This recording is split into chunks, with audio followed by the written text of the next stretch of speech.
Rajim, Bismillah Rahman Rahim. To begin our session with the blessings of Almighty Allah, we will start with the recitation of Holy Quran, Surah Al Kawthar. Inna atayna kal Kawthar fasalli li rabbika wanhar inna shani'aka huwal abtar. Assalamu alaikum, a very warm welcome to all our distinguished participants. I am Sayyid Faraz Alisha, your host for today's webinar. On behalf of International Institute of Regional and International Studies, I extend my heartfelt gratitude to everyone joining us on this important occasion. The International Institute for Regional and International Studies is a Pakistan-based research initiative committed to promote dialogue, research, and policy engagement on both regional and international issues. Through our webinars, publications, and youth engagement, we aim to encourage informed debate and critical thinking among students, scholars, and professionals. The importance of today's topic is highly relevant in today's strategic environment. From defense to deterrence, Pakistan, Saudi Arabia cooperation in a changing regional order. The evolving dynamics of the Middle East and South Asia highlight the growing significance of security and cooperation between Pakistan and Saudi Arabia. From traditional defense ties to emerging deterrence strategies, this subject helps us understand not only bilateral relations, but also their impact on broader regional stability, security frameworks, and sort of power transitions as well in the Muslim world. This discussion is crucial to unpack shifting alliances and the role of deterrence in shaping a new order in the region. I'm really honored to say that we are honored to have with us Dr. Muhammad Shareh Qazi, a distinguished scholar and academic.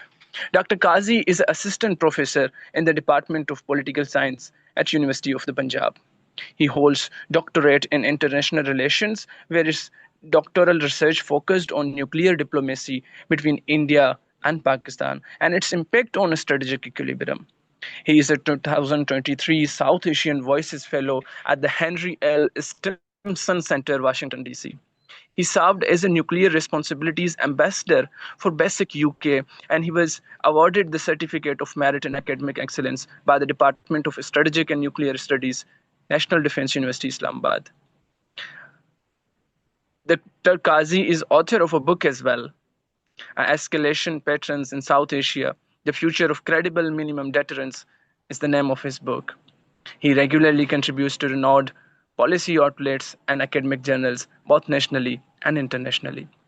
His area of specialization include nuclear strategy, nuclear politics, warfare, warfighting, maritime security, and security discourse. Without further ado, I would now like to invite our esteemed guest, Dr. Muhammad Shareh Qazi, to share his insights on today's theme. Sir, the floor is yours for the next 30 minutes, and then we will start with our question and answer session. Thank you so much, Faraz. Thank you so much, Shafkat. It's my first experience with the IIRIS. My first interaction with Shafkat was with the SVI conference, and then it somehow gelled into this beautiful occasion. I'm happy to see a lot of people I know from my teaching days when I was teaching these students, and some of them I'm currently teaching. And then it comes to the theme of today's conversation. So there is a lot of speculation going on regarding how Pakistan and Saudi Arabia have engaged into this strategic mutual defense agreement. And then the semantics of how this defense agreement automatically becomes a nuclear agreement, or why there would be a hint of this agreement being equivalent to NATO is cause for major concern. It's kind of like the buzzword going around in policy circles within Pakistan and abroad. Now, we all agree that not much detail has come out, and we anticipate that the in-camera briefing, which Mr. Bilawal Bhutto Zardari was alluding to, that is scheduled to be happening in Pakistan, where parliamentarians and senators would be briefed as to what this defense agreement entails and what responsibilities would Pakistan have, what would be the impact of this within the region and beyond, not to mention how it be translated in the strategic community and what to expect or anticipate from Saudi Arabia are some of the sub themes that will keep on unraveling and unfolding as we move along in this debate. But there are a few clarifications that I would like to make based on my own understanding of how this is panning out.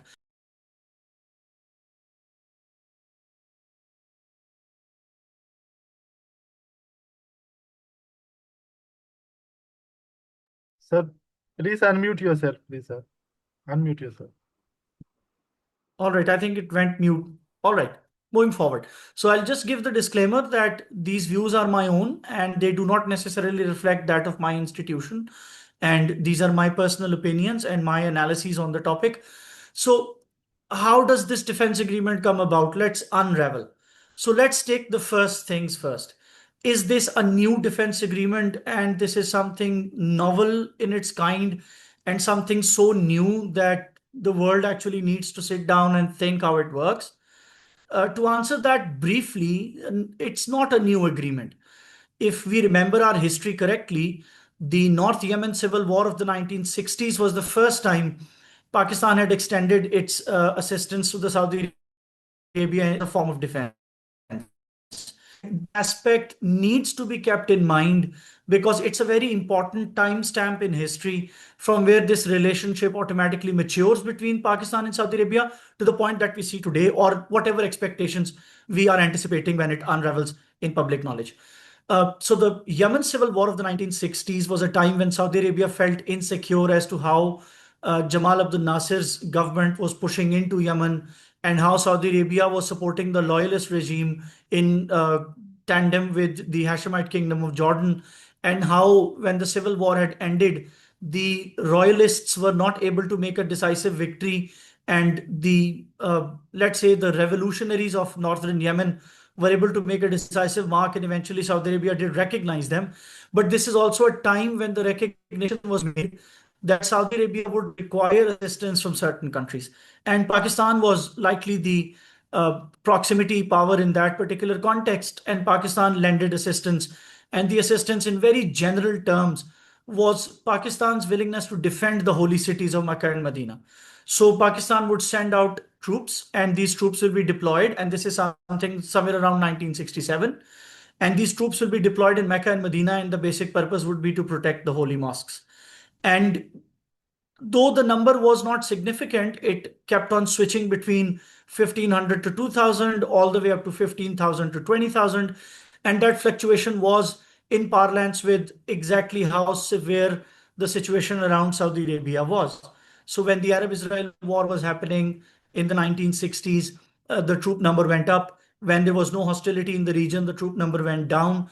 And then this relationship of security assurances between Saudi Arabia and the Islamic Republic of Pakistan went into this advisory and training role.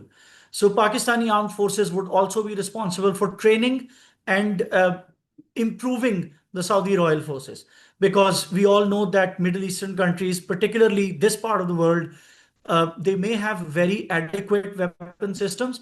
They may have a significant amount of firepower. They may have augmented or swelled up defense budgets, but their armies are more or less considered paper armies. So they're paper tigers because even though they have a lot of equipment, well, they're not good in war fighting, as we've seen through the Arab-Israeli wars and as we've seen with the latest Yemeni experience with the Saudis.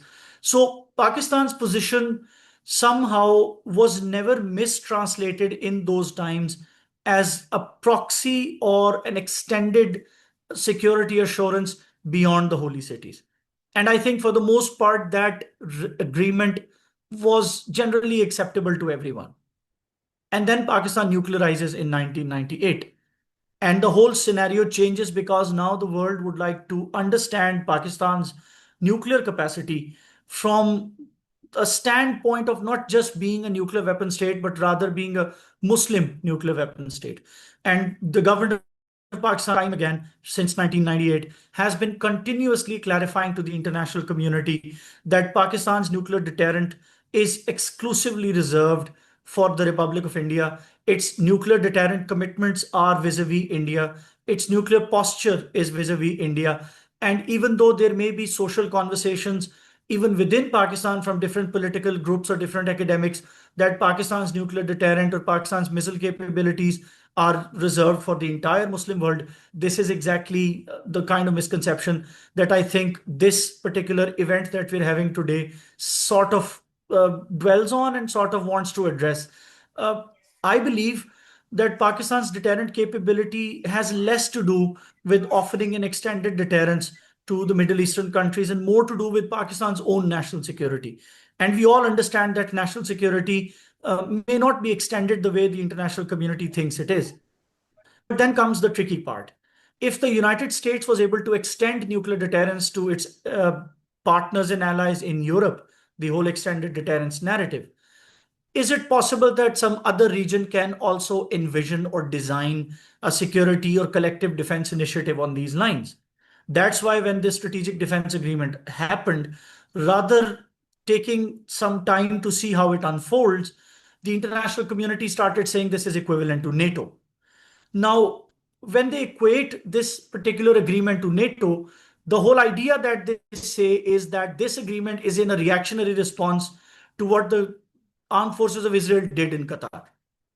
And in the more general sense, the whole idea of having a military arrangement to protect the Gulf countries, the GCC, is where Pakistan becomes quintessential. And by that definition, since Pakistan is a nuclear weapon state, Pakistan's nuclear deterrent also becomes an extension to the deterrent in the region. So Pakistan's nuclear deterrence, now in common understanding, is misunderstood to be the Gulf nuclear deterrence. And Pakistan's behavior then resembles that of the United States as it did in NATO. Now, there are three things very important to consider. Pakistan has never offered a nuclear security guarantee to countries in its proximity. Now, there may be political opinions, but they're not policy matters. So if there is a political opinion that something has to be done in this regard, until and unless the state of Pakistan, through an official document, says so, we're not in agreement that this is the case. The second thing, there is a common misunderstanding in the general academia that agreements, treaties, and pacts are somewhat the same thing. So they can be interchangeably used terms. And the one difference between an agreement and a treaty or a pact is legal binding instruments. Now, we would have to see whether this strategic defense agreement is legally binding on both states. Now, we do understand that there is an understanding of commitment, that Saudi Arabia believes that it needs Pakistan's help, and Pakistan feels the need to extend its help and then ask for help in exchange. But until we understand what the terms of reference are, making a common assumption that this is exactly a legally binding instrument that somehow tethers both states to share their national interest and also their national security, I think that's a misunderstanding or a misnomer at the part of the academic community. And the third thing that is more important and the one to consider, this defense agreement is not a reactionary response. Because if you look at the history just a few years ago, the same countries that are now being equated as Pakistan under NATO, the Pakistan NATO to be precise, are the ones that were also signing the Abraham Accord.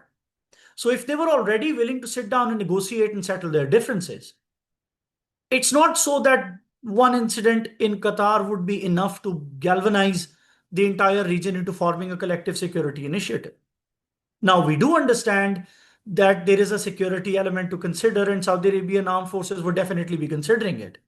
But then, do you think, or do we think that they would ask the government of Pakistan to actually go into aggressor mode or to go into on the aggressive and then deal with this particular instance as they please? I'm not sure that's what is happening. I think that even if we look at it from a defense perspective, even if we say for a moment that this is a reactionary response, I think the extent to which this reactionary response is being dealt with is that Saudi Arabia would like better training. And the kind of equipment that they have, I think they do need better training. So Saudi army under Mohammed bin Salman's leadership and guidance would then be looking for a better trainer. And I think that serves the defense agreement purpose. On the other end, Pakistan understands that it has to sit down and settle the problems that the world has with Iran and the problems that the world has with Afghanistan. And before Afghanistan implodes, because there is always a possibility, because the more you delay their international recognition, the more you delay their economic semblance, the more you put a risk or create a vulnerability in which there is a heavy chance that Afghanistan could implode. And if that situation exists, Pakistan's western border automatically becomes very vulnerable. And that vulnerability is not good. Now, if you remember Pakistan's very recent scuffle with Iran, the Operation Margbar Sarmchar, you understand that Pakistan's concerns with transnational terrorism from Iran are very real. Now, it does not mean that the defense agreement, and this is also me reading out some of the analyses that came forward, that this defense agreement may be an anti-Iran defense agreement, or rather maybe an anti-Yemen defense agreement. Pakistan's position on the region is very clear. It had always been very clear. Even within the combined task forces that are there to defend the Gulf of Eden, Pakistan has already declared that the Houthi rebels target ships as a means to dissuade Israel from creating a catastrophic situation at Gaza is something that Pakistan Navy would stay away from because it understands the duality of the problem. And I think they understand the sensitivity. The world is sensitive to Pakistan's position. So there is an international commitment that it has to look into. And then there is a regional commitment that it has to look into. And then there is the bigger picture. In all of these three instances, we need to consider that Pakistan's position is not one that it would suddenly step up and offer its nuclear deterrent, or that Saudi Arabia would suddenly ask for a nuclear deterrent. And then the whole narrative that Saudi nuclear deterrent could be used against some Muslim countries automatically starts spinning in effect. And we need to bury all these myths because we need to understand that Pakistan's position within the region is not so easily describable, or this situation itself is not so easily decipherable. There are fault lines that certain international community or certain parts of the intellectual community usually take for granted, or they make a hyperbole out of it. And this defense agreement automatically becomes a hyperbole. And it has something to do with the semantics and the timing. So most of the analyses that are coming forward are Saudi Arabia has realized it cannot defend itself.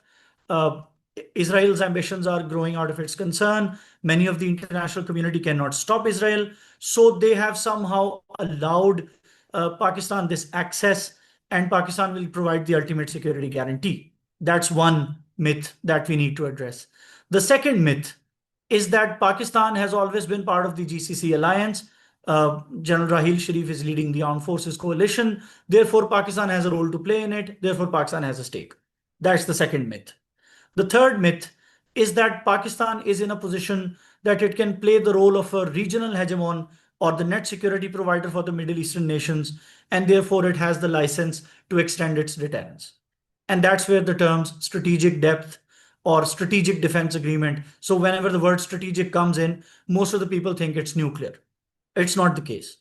And to clarify, there are some observations that I would like to put before the House. So my first observation is that we are not sure what the terms of reference between Saudi Arabia and Pakistan are, which also means that we cannot make an assessment until that assessment comes clear. So even if there are political statements or causes for concern or hypothetical scenarios or situations that are coming in, they do not have a sound basis on which they could base their argument. Number two, NATO's condition in which the United States is lending assistance and external deterrence is very different from the arrangement we see here today, which means that Pakistan's agreement to extend its deterrence is not so simple internationally, and Saudi Arabia's willingness to receive extended deterrence is also not something that is so easy. So these two states within the international community would first have to justify as to why this is happening. The third situation, is Saudi Arabia going to be this strategic depth for Pakistan, and Pakistan is going to be this strategic depth for Saudi Arabia? Well, in order to create strategic depth of the nuclear kind, there has to be a threat large enough for which the deterrent has to be offered. Now, even though we all understand that Israel's actions are rash, they are blatant violation of the international community's laws, they are unreasonable, untimely, and often they usually go over the top, it's not so densely desecuritizing that some Middle Eastern state, particularly the Kingdom of Saudi Arabia, would require an absolute security guarantee, but that too extended to someone else. If you look at the recent 2025 United Kingdom and France agreement, the Northwood Agreement, you would understand that even they realize that American nuclear weapons stationed on United Kingdom's submarines is not an effective way to deter the Russian Federation, and it's not an effective nuclear deterrent. Which means that even if we hypothetically agree that there is a nuclear angle to it, it's not going to hold water because the countries that already receive nuclear deterrence are not really too comfortable with the extended deterrence initiative. So, where does it lead to? It leads to bolstering of your conventional forces. Now, we do understand that Saudi Arabia has accumulated a sufficient amount of defense budget, and through that defense budget, it has sufficiently received a very high quantity of advanced weapon systems, particularly from the United States of America. I want to draw your attention to this fact. The United States of America is already a principal supplier to the Saudi Royal Forces, and that arrangement is not going away. Neither the United States would want a country that is capable of buying more than $100 billion worth of weapons in a single swap to just stand up and quit, or that Saudi Arabia would suddenly start believing in different military suppliers like Turkey or China, which are principal suppliers to Pakistan, or even in Pakistan's indigenous weapons development complex, and then suddenly invest the same 100 billion in these military industrial complexes. I think Saudi Arabia understands the significance and the high density value of the United States military industrial complex. It does understand the commitments that United States has offered after the first Gulf War, the Operation Desert Storm and Desert Shield. I think Saudi Arabia is quite comfortable with those weapon systems. It's the war fighting that they need to focus on, and that particular gap can only be addressed by an army that is willing to offer those services. Which means if you talk to the right kind of army in the right kind of environment, that training can be offered. Now, if you have an army from 1967 that is rendering you those services, you don't need to go out and look for a new one. You can always sit with them, talk to them, extend the ambit of that training, extend the ambit of that conventional warfighting learning, and then put that to use. Now, this is where this defense agreement becomes tricky and somewhat controversial.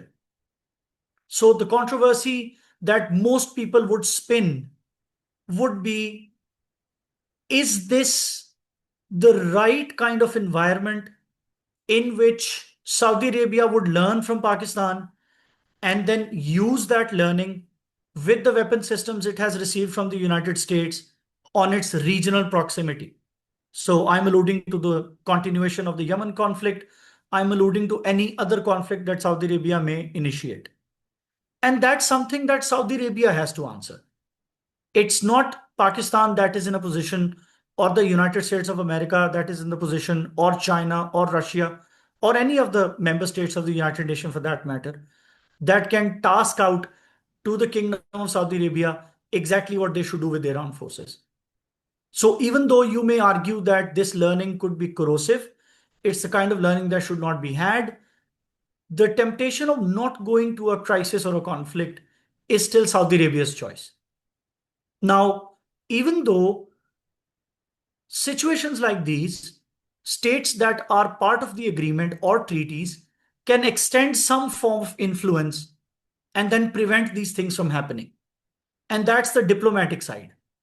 And Pakistan's position diplomatically, as far as Yemen is concerned, has been quite clear that we do understand Saudi Arabia has a long-standing rivalry with Yemen. Saudi Arabia's problem with the northern Yemen goes all the way back to 1948, 1949. And this problem is only getting worse. And this is something bilateral, and it has to be done bilaterally. And the Arab states need to play a more proactive role. But this is a situation where Pakistan is not considered an Arab country. Therefore, Pakistan's influence in talking these two states out of that conflict is also not a priority within the region. Now, if there is a possibility that Pakistan's position through these diplomatic engagements is improved, and then Pakistan is poised or at least prepared in a position to offer this mediation role, I think that's where we can argue that Pakistan's position in dissuading Saudi Arabia from doing something reckless in Yemen can also be done. And that's where this debate becomes more clear. So the nuclear deterrent, coming back to that part, Pakistan's government has already reiterated time and again that its nuclear deterrent is India centric. It has a very specific design and a very specific purpose.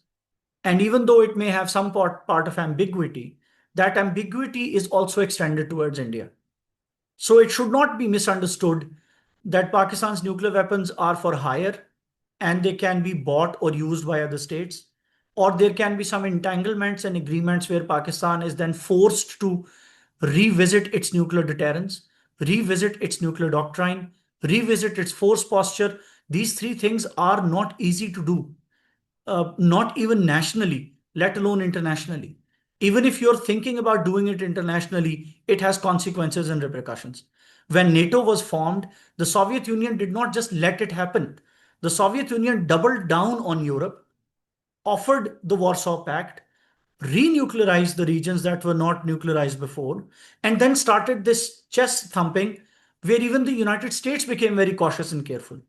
And even within the Russia-Ukraine war, you can see the United States and the European Union, not to mention the NATO's countries, which I will talk about in a while, are very cautious in signaling as far as nuclear signaling is concerned. They're very careful, they're very cautious. They do understand the threshold of conventional warfighting, they do understand the risks involved, but they're still very cautious and careful. They don't see it as a 1+1, they see it as a multitude of factors. And that care, if I bring back the NATO part, is also being exercised by NATO. And drones are violating airspaces of countries that belong to NATO. That's where the trick is. They still understand that the risk is too great, the perils are too high, and deterrence cannot be just tossed around at will. And you take the same learning, the same lessons, bring it home to Pakistan, you would realize that the same sentiment and the same sense exists. So the hypothetical scenarios that are being tossed around in the international community academically and also within policy circles is this misunderstanding of Pakistan's position as a nuclear weapon state. The misunderstanding being that states that possess nuclear weapons have the capability to offer nuclear deterrence to anyone they so please.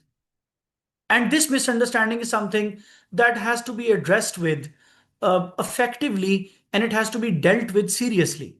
And I'm grateful to the IIRIS for taking the time out and talking about these issues. I'm grateful to the organization to bring in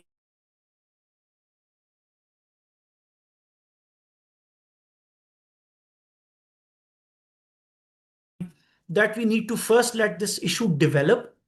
Let the in-camera session at the Parliament of Pakistan happen. Let the government of Pakistan brief the members of the parliament. And I'm sure something would come out because it usually does. And then we can discuss how far the consequences of such an action can be. But to summarize and to conclude, I think that there are 6 things that we need to very seriously consider. The first is that nuclear deterrence is not a toss around word. So if something says strategic, it does not necessarily mean nuclear. Number two, nuclear ambiguity is not how it's being portrayed by the international academia on the Pakistan-Saudi relationship right now. It's not how extended deterrence works. It is a whole process of activities that has to be taken, a lot of treaties and pacts that have to be made, legal instruments to bind, transferring agreements to be made, strategic locations to be pointed out. It's not happening in a split second or a few days or a few weeks. It takes a lot of time to develop. At the third part, we need to rationally understand that Saudi armed forces, despite their firepower, despite their ability to buy a lot of things, is not a professionally sound army. And that goes out to the most of the Middle Eastern countries. In the 60s and all the way to the early 2000s, we've seen how the Arab-Israel wars panned out. We've seen how the Iran-Iraq war panned out, how Iraq and Kuwait panned out.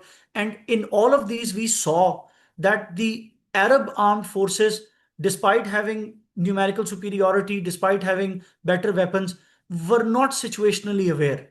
And I think that's the kind of learning they know. And now they want to reach out, but they cannot reach out to everyone. They have their own diplomatic problems to consider. They have their own diplomatic choices to consider. And I think that sensitivity is the reason why this defense agreement is happening. The fourth thing is that just because it is an agreement does not necessarily make it binding.